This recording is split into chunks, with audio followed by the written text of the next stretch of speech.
All right, we are joined today by Nathan Livingstone, posts from Nathan going by my timeline quite a lot, dealing specifically with the Tate brothers. Well, the majority of my money wasn't made in Viven. My money was actually made in the pit. A pimp is a human trafficker. I thought I'd use my skills that I'd acquired as an independent filmmaker to start making social media videos commenting on what I was seeing as some of the things that I thought were a bit over the top. Because that's what I did. That was my MO, was find girls, make them love me, and make them work for me. And that's how I got rich. Through a lover boy method to exploit and manipulate their victim. This is a very, very interesting relationship. And in many ways, it's actually Andrew Tate's Achilles heel. Mă treci pe mine ca și victimă, dar eu n-am spus că sunt o victimă. Te mâna extinde tatuajul ăsta care scrie Tate Girl. I say over everything. No one's driving my gun for me. It's my women. Put my name on. And Andrew Tate, this figure, came on my radar. Guerrilla pimps are definitely pimping through heavy hand. Being raw. With what? You have it. Felt, because you're a germ. Show me the groovy. And in the circles I was traveling in, he was embraced because he was saying all the right things. There has not been any evidence against him, and he might be faced up to 300 days without a trial. I was scared to death. I love this person, and I thought, oh my God, my life is flashing before my eyes. And I did a deeper dive and then made my first compilation on him. And that went quite viral. That's the Lord knew I was going to beat the f out of you. And you behaved, I wouldn't have to hit you, would I? At what point did the lawsuit come about? So the claim is defamation. And the claim is that I'm part of a conspiracy with 14 other people to defame him.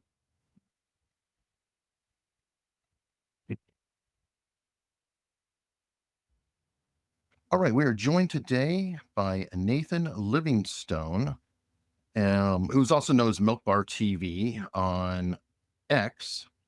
And I've seen posts from Nathan going by my timeline quite a lot, dealing specifically with the Tate brothers. So this is apparently got him in a bit of a conflict. I believe the Tate brothers are suing him. Since I hang out with lawyers, I have a poor taste in friends. I'm interested in this kind of thing, and I invited Nathan to come on. How are you doing today? I'm good. Thanks for having me on, Eric.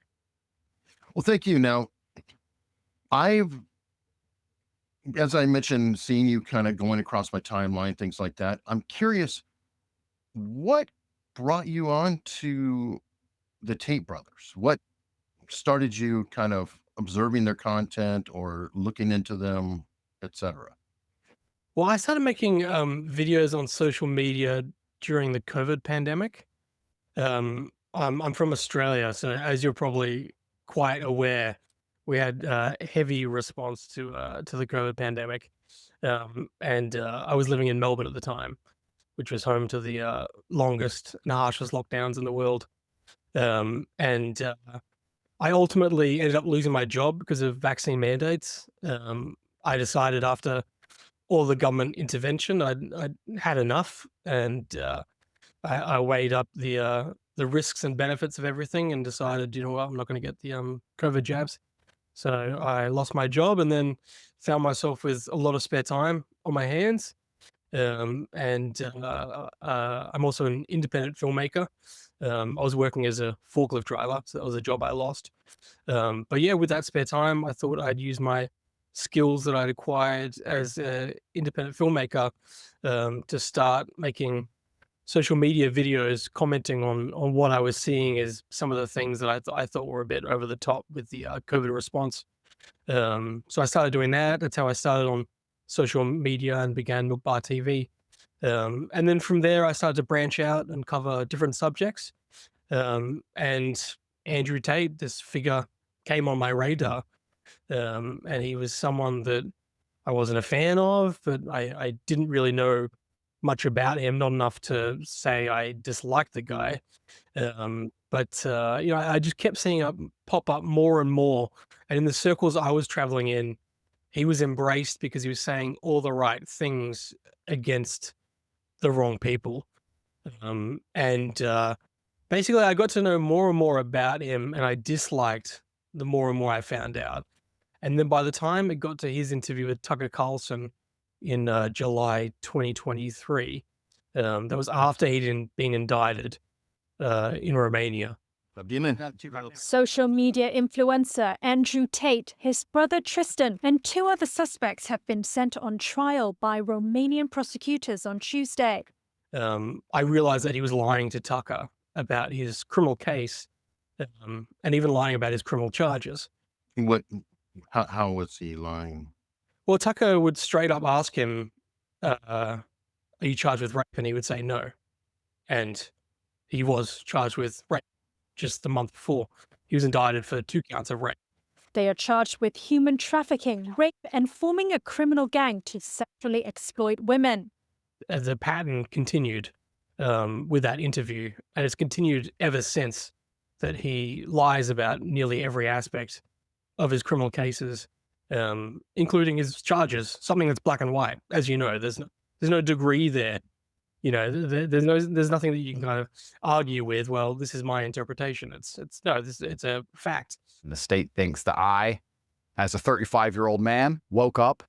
I was already extremely financially successful. I was already a father. I was already very well known. I had no financial motivation. I have no criminal record. It's not my personality profile, but I woke up at the age of 35 and decided to make girls do TikTok to enrich myself with the pennies that I would earn from TikTok views. But that's what set off my first video, was his interview with Tucker Carlson and catching him lying. And I did a deeper dive and then made my first compilation on him. And that went quite viral. And he even ended up doing a response, Andrew Tate, to that video. But yeah, ever since then, I've just gone deeper and deeper down the rabbit hole. And it's quite an interesting story from the criminal aspect to even the media aspect of the people that rally behind him. There's a lot of different angles that I've just found quite interesting. So it's been, it's nearly 2 years now. And I still feel like every time you think you've got a handle on the Andrew Tate phenomena, all of it, there's new things that pop up. From my understanding, Elon Musk actually retweeted one of your posts. Was that your first compilation or something else? He's never retweeted the post, but he has responded to them. He has. So what communications have you had then? You know, it's obviously public, but what did he respond to, and what were you asking? What was he offering? With Andrew Tate, you mean? With Elon. Oh, with Elon? Elon, he's responded. The one that I can think of is that first one, because he promoted that interview with Tucker Carlson. And again, you've got to remember that Tucker was fired from Fox. And so he just started up his show on X. As new and pretty ugly details emerge about why Fox News got rid of its highest-rated primetime star. We're hearing from Tucker Carlson for the first time since his firing. When honest people say what's true, calmly and without embarrassment, they become powerful. So that was a big boon for Elon and for his platform. And Elon then promoted it by saying, like, this is an interesting interview, you should watch it. And then after that video went viral, I think Elon said something where he said the contents of this video are troubling, but Andrew Tate deserves his day in court. Okay, so wasn't really against you or supportive, just kind of acknowledging it. Yeah. The interesting thing with Elon is that it was around that time, maybe a few weeks after that Andrew Tate was handpicked as one of the first influencers on X to receive ad revenue. So we're talking about a month after he's indicted for human trafficking, rape, and organized crime. Elon Musk decides to pick him as one of the first few people to roll out ad revenue, and Tate received, I think, a bit over $20,000 from that. So that's interesting to me. That's a questionable character judgment.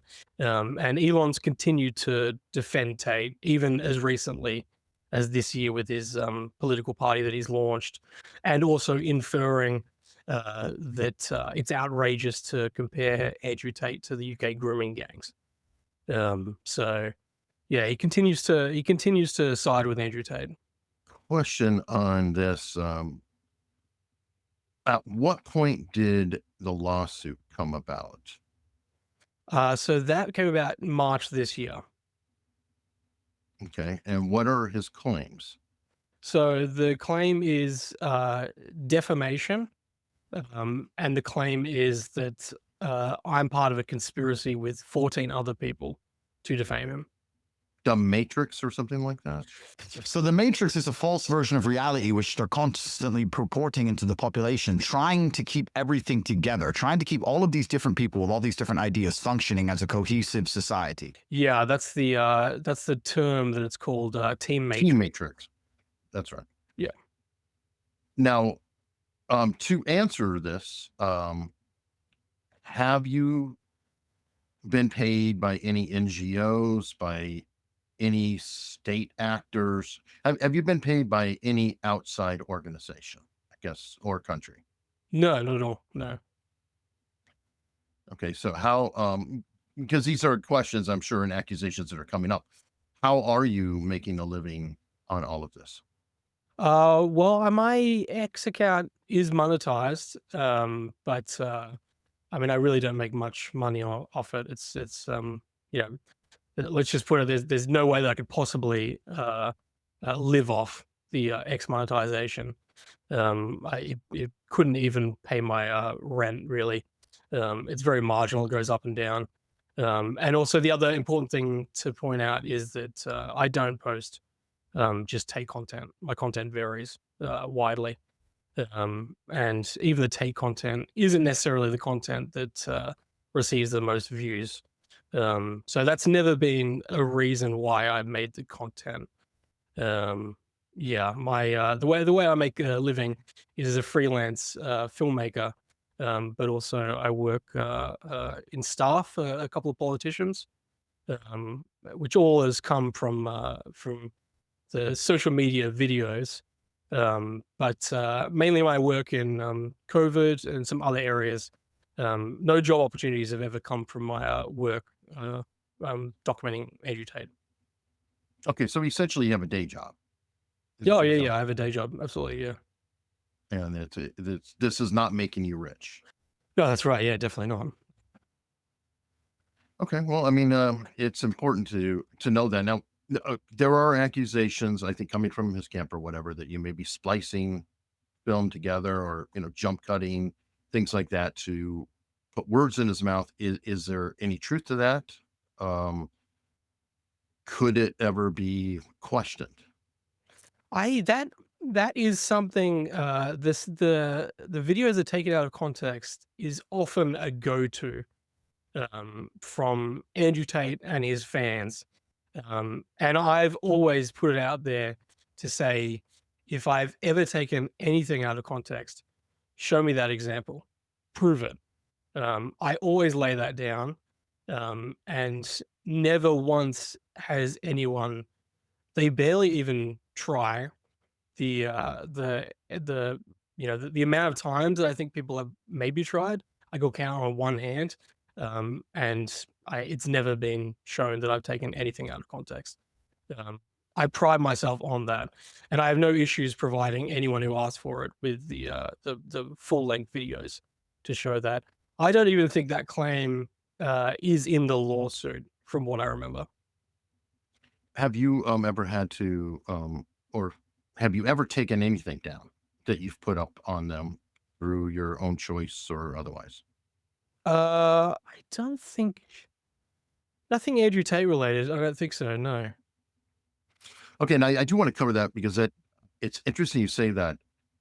If most of your content is not even Tate related, that's encouraging. There's a phenomenon going on with let's say Prince Harry and Meghan Markle, where there are accusations of entire channels that almost 100% of their content is focused on those individuals, or the opposite, either in support or against or whatever it is, um, which could put you in slight jeopardy if that's the only thing you do. So what percentage of your content would you say is actually Tate related?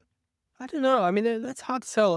Over the entire period of my account, I'm not sure. It'd be hard to break it down. Let me put it this way. A lot of the people that follow me repeatedly tell me to stop posting about Tate because they follow me for other content completely unrelated. Uh, And for a lot of people who follow me, they don't follow me because of the Tate related content. And I wouldn't even, I'm very proud of the Tate related content because of the reception it's received, because so many people, it's impacted to show them who Andrew Tate really is. So I'm proud of that. But I wouldn't even necessarily put the Andrew Tate videos as my proudest achievements when it comes to my account. I did a Donald Trump assassination timeline video last year, and that remains my proudest video by far. That was even entered into Congress on the record. So yeah, so I'm proud about the variety of things that I cover. So Andrew Tate is really only one of those. Do you do most of your Tate coverage on X versus YouTube or elsewhere? If your main audience doesn't really like it, then it could make sense if you do it on X more than like YouTube. I don't. Yeah, I have a YouTube account, but I struggle with the shadow banning and the censorship, so I don't often really use that, to be honest. So I am primarily primarily on X. I go through different phases where I cover different things, and I think people are accustomed to that now, where it's just I'm gonna follow what I want to follow because I'm passionate about it at the time. So there are times where I will be Tate heavy, and there'll be times where I'm completely sick of covering it, or there's nothing going on at all, and I'll move on and cover other things for quite a while.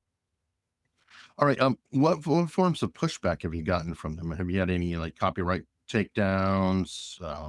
Any other communication? Have you gotten direct communication from them? Let's see, the direct communication was Andrew Tate replied to that first viral video I made. And he initially blocked me. And then I think it went so viral that he felt he had to respond to it. So then he unblocked me and said that he'd be making a response video to that. So then he did a response video where he alluded to my video. And then Candace Owens interviewed him and they addressed my video in that interview. So I did see a mashup clip that we're not going to show because I thought it was unfair. I will say that. Yeah. Only because there was no context provided to the clips. Yep. It was just an extract of something that you said Yep. that 10 years ago. Some of them were literally 10 years ago. And then any other responses I think have been indirect, where they've alluded to me and alluded to my work. My account was mentioned by them in a lawsuit. They're suing one of their alleged victims in Florida as well, and so my account was mentioned in one of court documents where that's where they were starting to reference some of these accounts that are now in this lawsuit, and claiming that pretty much they were saying they were getting bullied by these accounts. Have you been in contact with any of the alleged victims, or have they reached out to you? No, none of the alleged victims in these criminal cases in Romania or the American victim. Okay, I was just curious. Now, what about the rest of the team matrix? Have you been coordinating with other people in the message or anything else? There's no coordination. It's all it is, the Team Matrix moniker is a joke, really, because Andrew Tate claims that he's being attacked by the Matrix. So that's the joke, is that there's a bunch of citizen journalists, mostly anonymous people, internet sleuths, who are just trying to push back against the narrative that they've been putting out there. That's built on lies and propaganda around their criminal cases. There's just a bunch of these people, and that includes me, who've been pushing back against that with the reality of their cases. So from time to time, we'll bounce off information. But yeah, there's no conspiracy, and there's certainly no conspiracy that's built off false information. Everything, that I put out, and any information that I've received, is genuine information that's real, that has receipts, and is verifiable, and I believe is true. None of it is false. I've never put out anything deliberately false. It's been claimed that the Tates have been around a long time. People are talking about things that are decades, old, over 10 years old, things like that, and possibly exaggerated, and that this really is a political attack on the Tates because they came out politically for certain stances, and now they're in trouble. Have you heard that claim? Do you have any thoughts? Yeah, I mean, that's their primary defense, is that they're being targeted for being truth tellers and a threat to some kind of globalist agenda. It's completely absurd. When you actually look into the reality of their lives and their activity, going back over a decade, you realize that there's just a trail of criminal investigations and all sorts of allegations, and a pattern of alleged abuse that reoccurs all throughout different countries with different women. From as early as 2013, women have been making formal accusations against Andrew Tate for rape and sexual assault. The UK has been actively investigating them since 2014.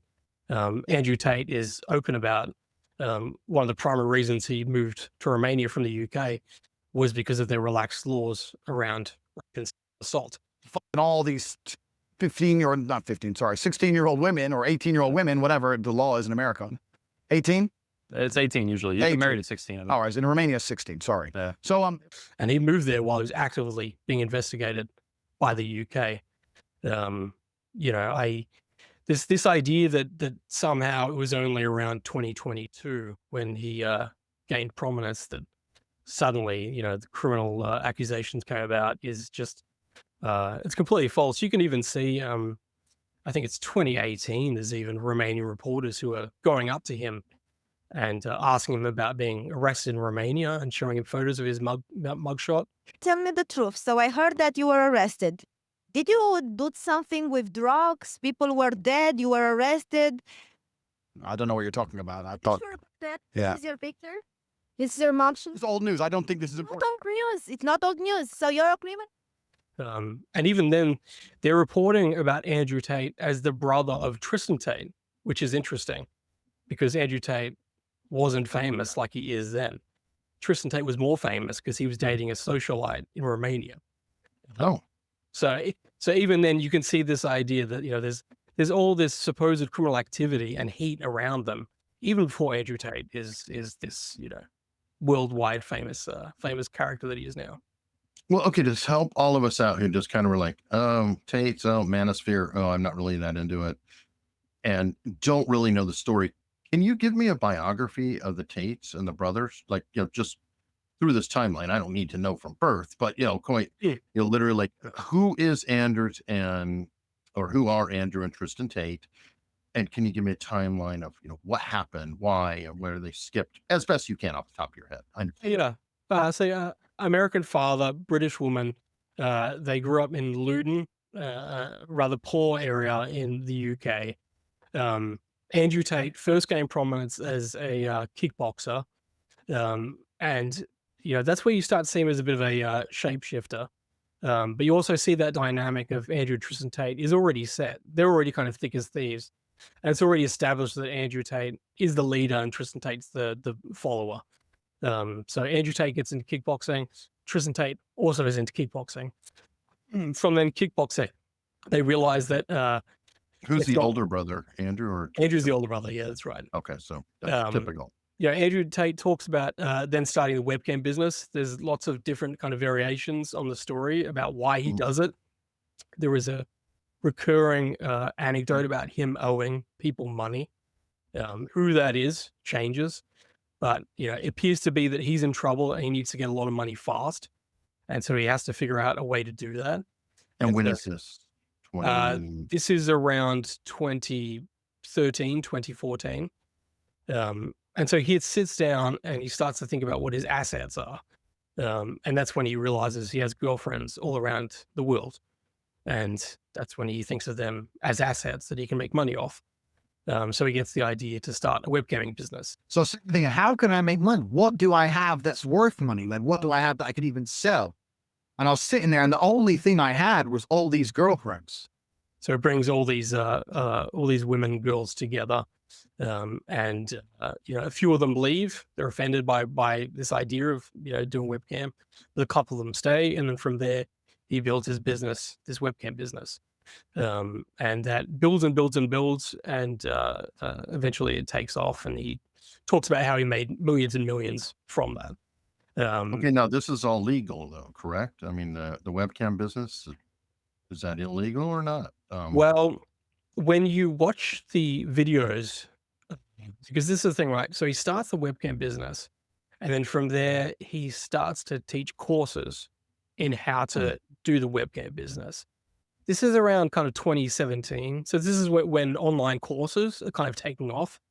So it's like, as a parallel, just so I understand, is this like pickup artist type of courses? Exactly, yeah. So they do courses on all sorts of different things, including pickup artists, networking. I mean, everything that you can think of, they're doing a kind of course on it to sell people on. And one of them is webcamming and how to do webcamming.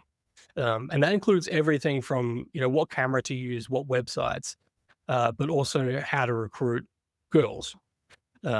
Now, when he talks about the method of recruiting girls, when you break it down, it's identical to the method that he's been charged with for human trafficking, which is called the Loverboy method. If I say you're mine forever, if I tell her she's mine forever in her ear, why she starts to believe she's mine forever. Yeah, you're mine forever, no matter what. Choke her so she can barely breathe. Tell her she's yours forever. Hasn't he used the word Loverboy method himself? He uses a PhD. That's what he calls it. He calls it the pimping hose degree. Okay. So he's only referred to it as the Loverboy method after he's been charged with the Loverboy method. Oh. And then he starts talking about the Loverboy method and retroactive. Now, does he talk about it in terms of how what he's doing is different than the Loverboy method, or is it an acknowledgement of the Loverboy method? No, that's when he changes and says the Loverboy method is just about being nice. It's just about being nice to women. He distorts the idea that it's called Loverboy method. It's called Romeo pimping. There's different terminology for it. But it's actually one of the widely used versions of human trafficking, where it is that idea of it's through deception, that you deceive the woman with the intention that you're going to get them to work for you and to exploit them, and exploit them, in a sexual operation. And you do that by getting them to fall in love with you. And then from there, they work for you, and you control them, and you take the money from them. And so, yeah, that's where it's quite interesting to see this, because these videos are now being used as evidence against him. Because when you break it down, it is a form of human trafficking. It fits that definition. So in the United States, I think the belief is that you were charged with human trafficking. Yeah, that's human trafficking, because what you do is you force a girl to work against her will for financial gain. That's human trafficking. And so the question is, was Andrew Tate aware that he was, quite possibly not only doing human trafficking, but admitting to it and confessing to it on camera? And I don't think so. I don't think he was aware of it at that point in time, that what he was doing was actually potentially illegal. Okay, so that makes sense. He wasn't necessarily flagrantly rubbing it in people's faces. Look at me. I am doing these illegal activities. Ha ha ha ha. I'm a James Bond supervillain. With the webcamming, I don't think necessarily. There are other times where he'll talk about breaking the law. He's pretty open about that, pretty flagrant about that. Even talking about the idea of corruption being used to his benefit in Romania, and that's why he likes it. Interesting. I wanted to circle around to somebody you mentioned earlier, and it's always been an interesting relationship. Candace Owens and her husband George, I think. George Farmer. George Farmer, yes. They, and I mean that specifically, they, because I think George is who knew Andrew Tate prior to Candace Owens, but they seem to have a relationship with him. Is that something you've explored? Yeah. So Candace Owens met George Farmer when she went to a Turning Point USA event. They were opening up a kind of branch there in the UK, and George Farmer was one of the people who was leading that in the UK. And so I think this is around 2018, 2019. So she goes there and meets George Farmer. And within meeting him, 2 weeks later, they're engaged over Skype. So it moves very, very fast. But within that 2-week period, they go to an event, and George Farmer introduces Candace Owens to Andrew Tate. And this is someone he's known for a while and someone that he's close with. That's quite interesting. Candace Owens has talked about that first meeting with Andrew Tate. Long time. Very long. Actually, I met you downstairs at the Ritz. Correct. George and I were engaged at the time. Yeah. And I probably was very swept up in George and barely got time to talk to you. But I do remember you being very polite. Where she said that for most of the night, she spent it with George Farmer, because she was starting to fall in love with him, she says. But she had an assistant at the time who was Romanian. And she spent quite a bit of the night talking with Andrew Tate. And after talking with Andrew Tate, her assistant went straight up to her, Candace Owens, and said, "This guy's a pimp. I'm from Romania. I know what pimps are like, and I can tell you that this guy is a pimp." So even as far back as like 2019, Candace Owens was aware that Andrew Tate was a pimp. Now, George Farmer has briefly touched on his friendship with Andrew Tate. And what he said is that he's known Andrew Tate for a long time before he was Andrew Tate. And he's kind of said like, "Oh yeah, Andrew Tate is he's a complicated guy, but underneath it all, he's a good guy." That's pretty much all he's touched on. We still don't really know about how George Farmer met Andrew Tate and what was the nature of that friendship or relationship. And why was George Farmer someone whose father is a lord? He comes from quite high up in the kind of UK scene. What he's doing with someone like Andrew Tate, who's a pimp, who's even Candace Owens' assistant could recognize was a pimp and warned Candace Owens that he was a pimp. So it can't be that much of a stretch that George Farmer was aware that he was a pimp as well. So there's question But there. even after this, so Candace didn't she just have him on again recently? I thought that they were still super continually. close. I mean, continually. Even when the accusations against him with human trafficking and this and that, she straight away went to defend him. I think for a lot of people, if they were warned years back that someone was a pimp, and then there's these allegations and an indictment of human trafficking for a webcam operation, you'd maybe start to think about that. But no, I mean, she's, like I said, I made my first video on Andrew Tate, July 2023. So it was a month after he was indicted. And that video went viral. And it's interesting because pretty much everyone at the Daily Wire covered the video that I made and denounced Andrew Tate, saying that, this is horrible, what's in this video and what this guy does. But Candace Owens was the outlier, and she pretty much immediately flew to Romania to do an interview with Andrew Tate, where she pretty much ran defense. Anything even real anymore? I mean, I only have criminal cases in 3 countries currently. You may as well add France to the list, you know. And accompanied with her was her husband, George Farmer, who was friends with Andrew Tate. Yeah, and in that interview, Candace Owens, she's continually also pushed the same lies as Andrew Tate about his criminal case and about his background with the webcamming. Amazing. Now, to get a stance of where he is, I've heard, I don't know if he's claimed or others, that the Romanian charges have been dropped against him. But then I believe you say they have not, and that there's possible charges in England, possible charges in Florida, or he's under investigation in Florida. I'm not sure. So can you tell me the status of where he is and what is going on in the Tate world, and specify if it's just him or both, because I get confused by that too.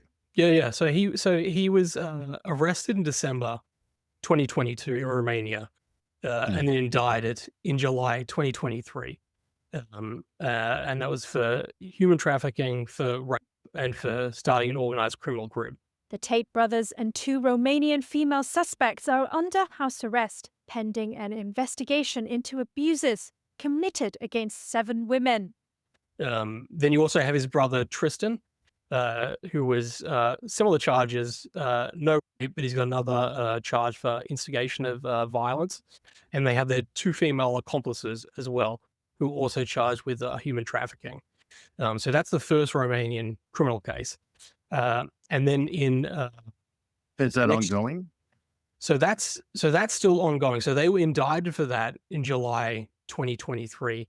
That was good to go to trial in January 2024, but they kept appealing, and eventually there was a finding that there was a few irregularities with the indictment.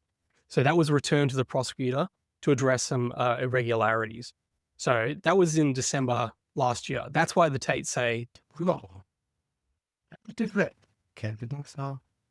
so the case hasn't been dropped. Several months later, the British government has charged Andrew Tate and his brother Tristan with rape and human trafficking, among other charges. The indictment's just been returned to fix up some of these irregularities. So the charges still stand, and the prosecutor's working to actually address these irregularities. So he's been re-interviewing some of the alleged victims and ticking off those things that need to be done for the indictment to then, go through the process of then being, successfully indicted again. So that's the first Romanian criminal case. And there's the second one that was dropped last year with charges. And that's a substantially bigger one. The belief was that there was one massive Romanian criminal case, but they felt that they had to move quickly because they thought that the Tates would actually leave Romania. So that's why they broke it off into 2 separate criminal cases. So the second one is substantially bigger. There's far more victims.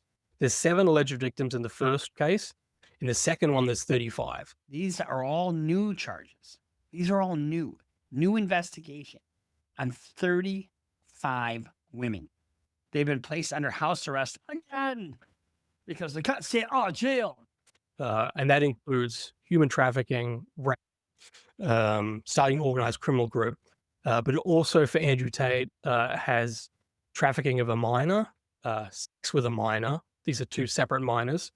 And also money laundering and witness tampering. And so they've been charged with that, but they haven't yet been indicted. So the Romanian prosecutor is still working on that. Now, what happened with them? Because if I recall, they were locked up for almost 6 months while waiting for some sort of status. Yeah. What happened with So that? the way that it works in Romania is they can arrest you and they have 24 hours to charge you or to let you go.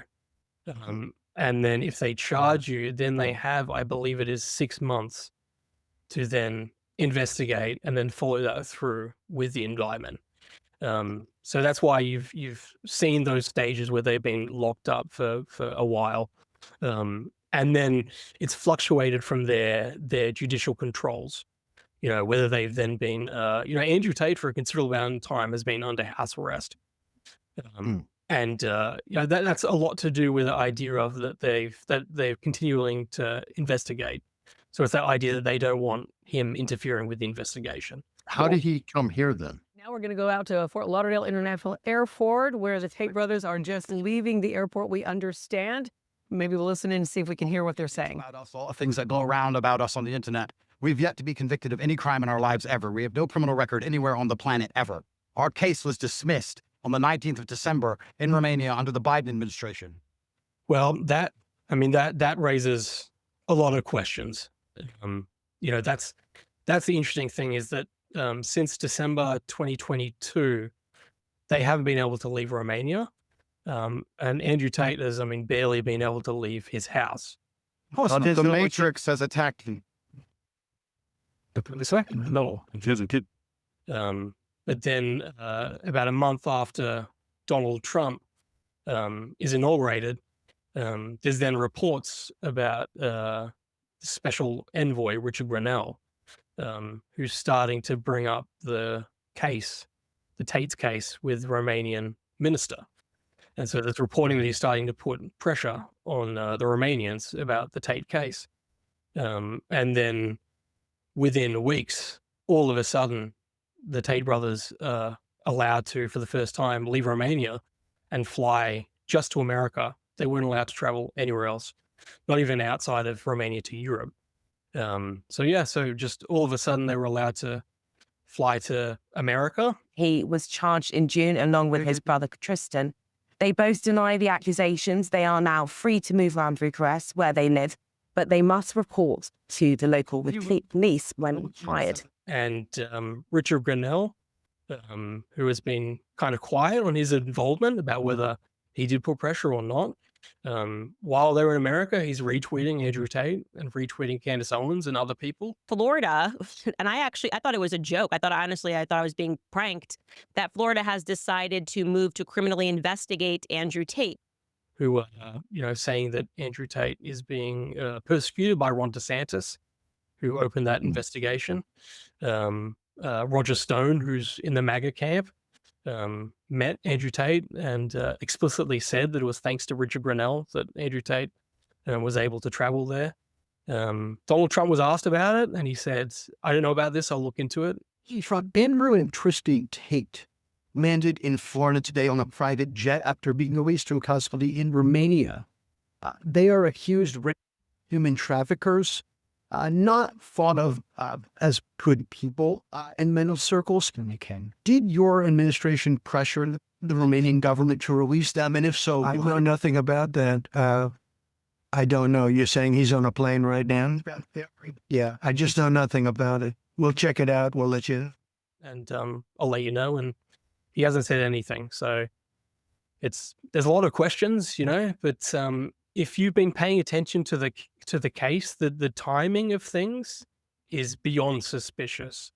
It's, it seems pretty apparent that if not the Trump administration, figures in the Trump administration were pulling strings to allow that to happen. Well, in that case then, because obviously the binding of him has been loosened quite a bit. If he was able to travel to the United States and back, granted, I feel like he might have been run out of the United States a little bit. I don't. His welcome to Florida, I think, was quite what he was expecting. And our prosecutor recently decided, because we have no active indictment in court, to let us go and return. This is the democratic society. It's supposed to be innocent until proven guilty, as my brother and I are. I don't think he was expecting Ron DeSantis to come out and pretty much say he wasn't welcome. Right. So he's back in Romania now. Yeah. So that's even when he was allowed to travel to America, he still had to return to Romania. That was part of his judicial control, was he had to return within a matter of weeks. From my understanding was because he was allowed to travel to America, that means that the judicial controls have to be lifted to that point to be consistent then. So that meant because he was allowed to travel to America, that then allowed him to travel elsewhere outside of Romania. And that's why he's then traveled also to Dubai. But again, they've had to return every couple of weeks because part of that judicial control is they've got to go and check in with a police officer at a police station. This is interesting. So they're not off the hook, but it sounds like the prosecution's at a pause point or something. I don't know if this is a good analogy, but in the Rust shooting case with Alec Baldwin, there was a period of time where he was charged and then they withdrew the charges while they were investigating the gun, and then they charged him later again, and he ultimately went to trial. Is that similar to what has happened with Andrew Tate's first case, that you said there might have been some irregularities or something?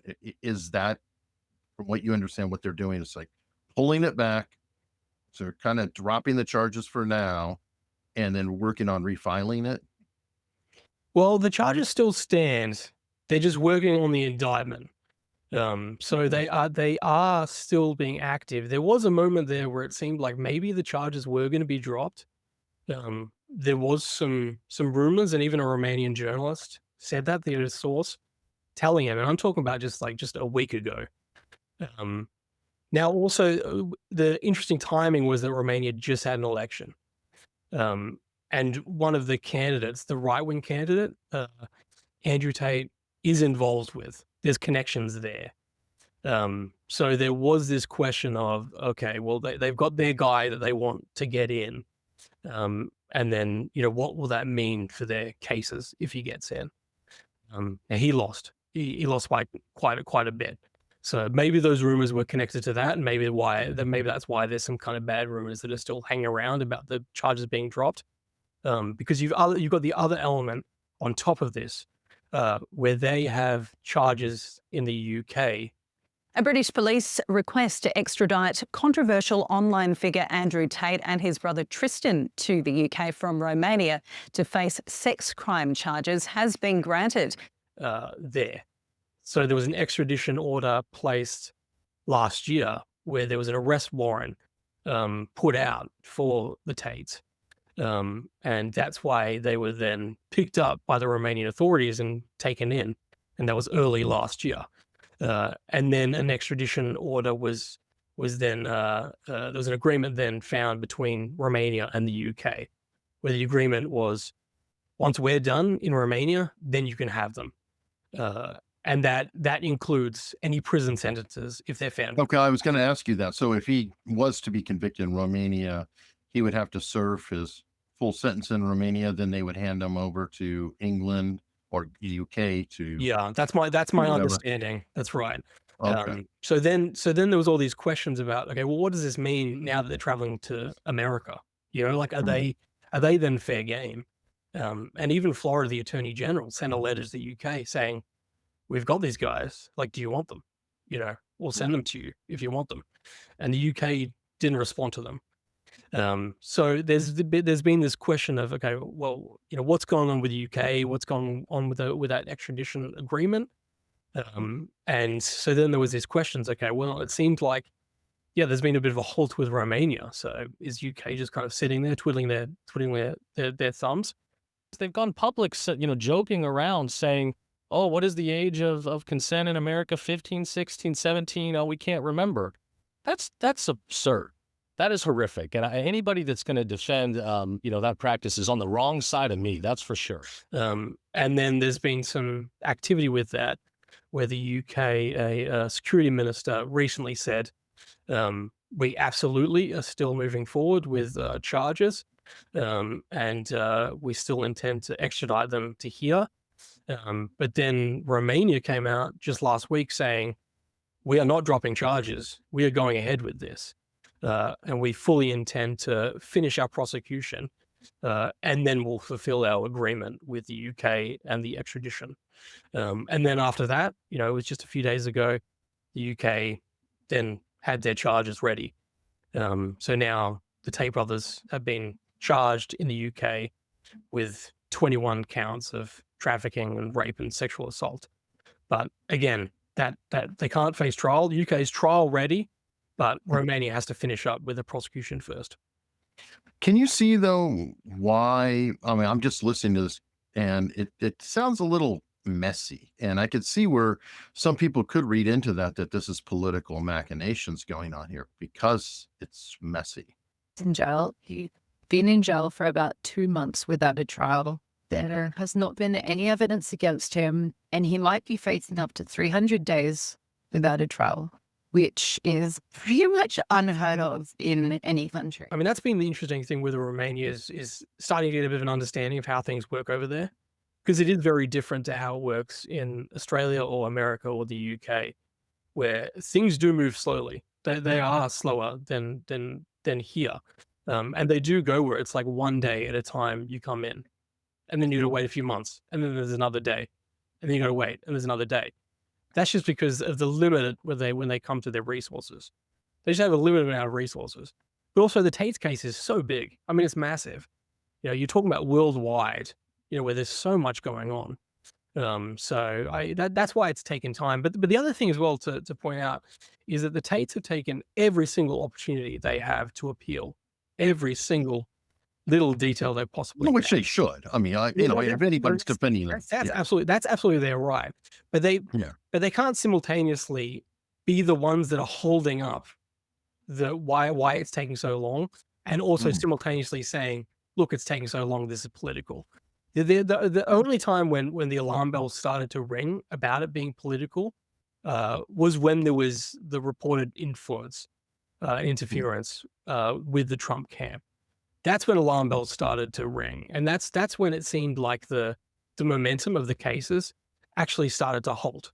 You know, that's why when you have an indictment that's found that there's irregularities and then it's sent back to the prosecutor, that actually shows that the system's working, and that actually shows that corruption isn't only working against them. They had a win there, you know. So that shows that it is actually working. It's just slow and it's just very laborious and takes time.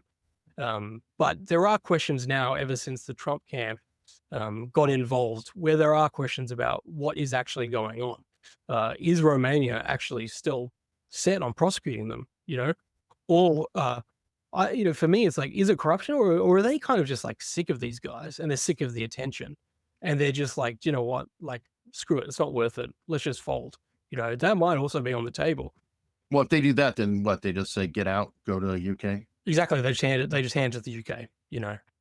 But I mean, that would be a considerable amount of embarrassment for them that they would have to face at that point in time. That would take a massive hit on their reputation. So that's partly why I think you still see them coming out saying, no, we're still serious about prosecuting these guys.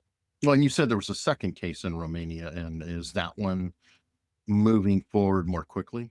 That's the one where I would have expected that there'd been an indictment that should have dropped already. And that's where I'm questioning what's going on with that case. I've heard there's been more activity with the first case as they've been addressing those irregularities with the indictment, that I've heard there's activity about them then re-interviewing people and doing things that need to be done for that. That the status of the second case, that's the one I have questions about. Okay. And now, so we've got that, we've got Romania, we've got England. What about the United States? And is it Florida? The Attorney General is investigating them. Is that what the status is, or is there actually charges forthcoming? There was subpoenas that were sent, and it seemed like they were starting to interview people. But I'm not sure what activity there still is with that. I'm not sure. Now that they're no longer in Florida, I don't know how much they actually mean to pursue that any further. But the other one in America is while they were there, there was the allegation from Andrew Tate's ex. And I loved him, and as I said in this public statement I released, I struggled with still loving someone who was hurting me. That he sexually assaulted her and choked her while having sex in California. And so that's while he was in America. And so she went to the police and made a complaint. And from what I'm aware, they are investigating it.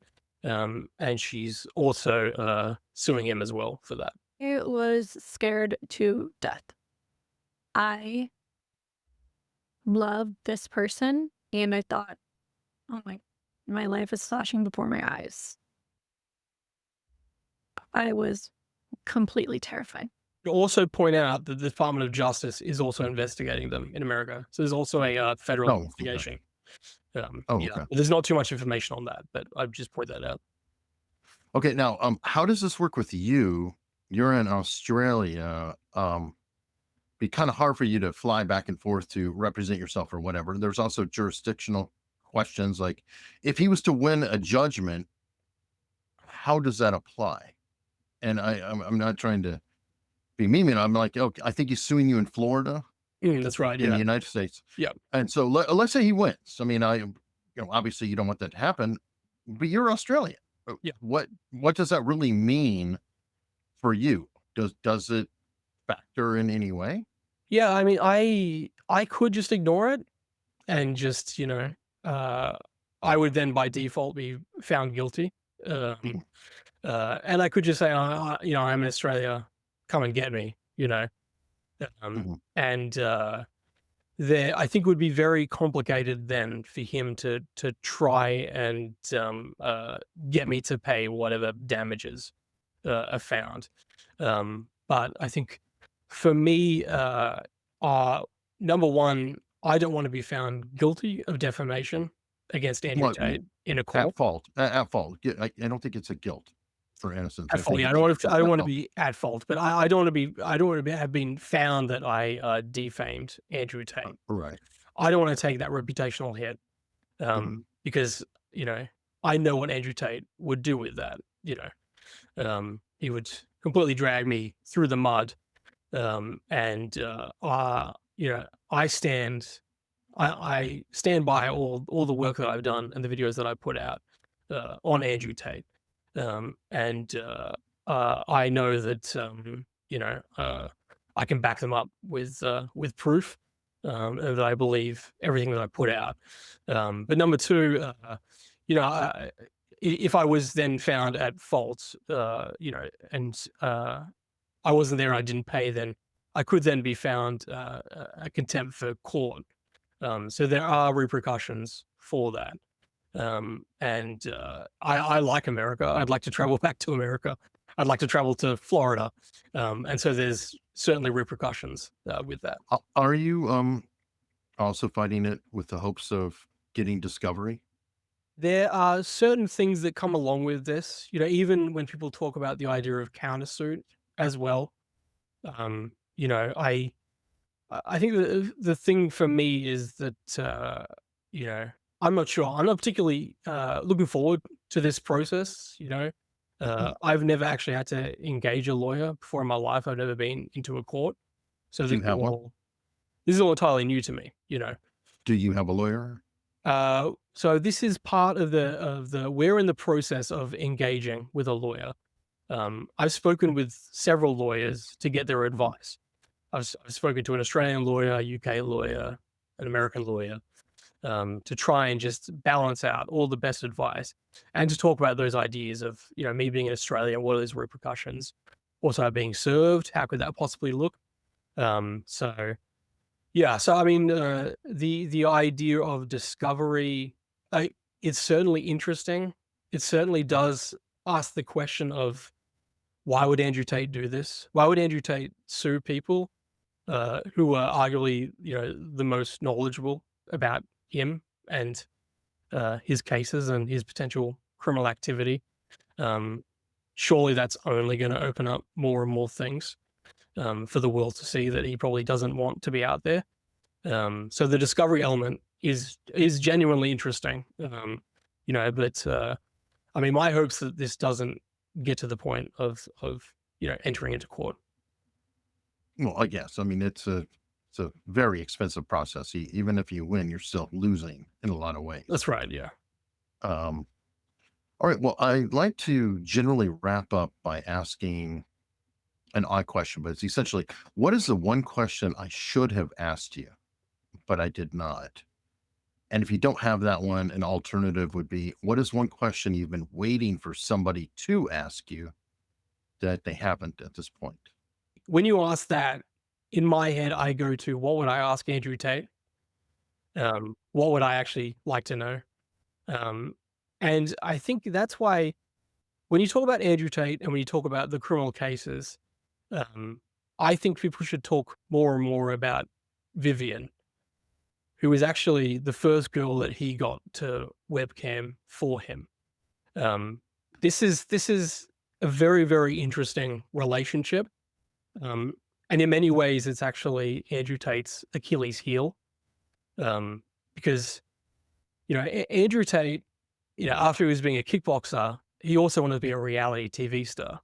And he went on Big Brother. And while he was on Big Brother, a sex game video was leaked showing him in a graphic BDSM video with a girl. Now that got out, and it was because of that he got kicked out of the Big Brother house. Now, when he addressed that, he said that video was consensual. He also said that video was made in 2012, and he's repeated that over and over and over again. Now, that girl also came out at that time in 2016. This was when the video was leaked. He claims it was made in 2012. That girl came out and said it was consensual as well. We now know that girl was born in 1997. We have her birth date. So that makes her 14, 15 when that video was made, as he says. She's the minor that he's charged with trafficking in that second criminal case. So he said that the video was made in 2012, but if it actually had been made in 2016, then technically he wouldn't be in jeopardy.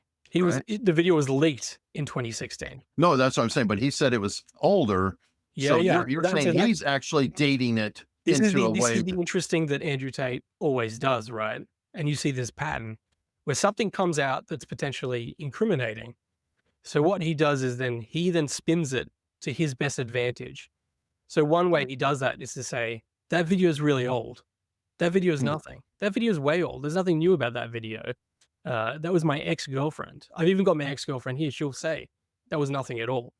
In his mind, he thinks that it being older makes it even less sensational.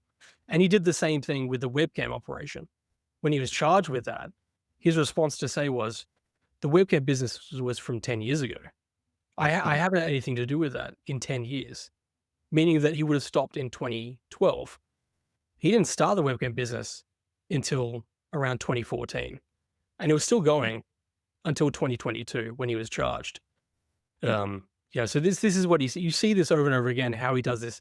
That's actually, I think, his genius is his PR, is his ability to spin things to his advantage, to spin a story that then people then run with. But yeah, I think, when you talk about the Andrew Tate thing, I think it should be synonymous with also talking about Vivian and this alleged victim and this girl. Because in many ways, the story with Andrew Tate and the webcamming starts with Vivian. It was his first girl.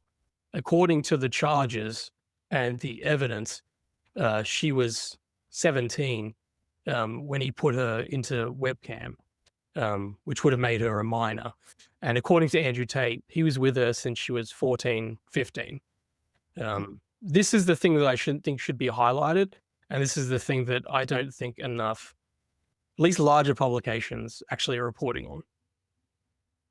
Okay.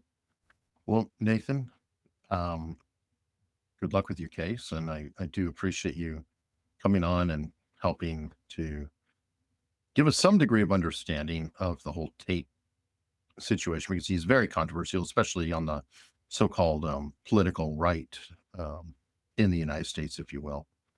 And I hope to hear from you soon with what goes down with your case, if you get it dismissed or not. Yeah. We've, we'll see, but there should be some things happening, in the next little while. So we'll see, and I'll keep you updated. Okay.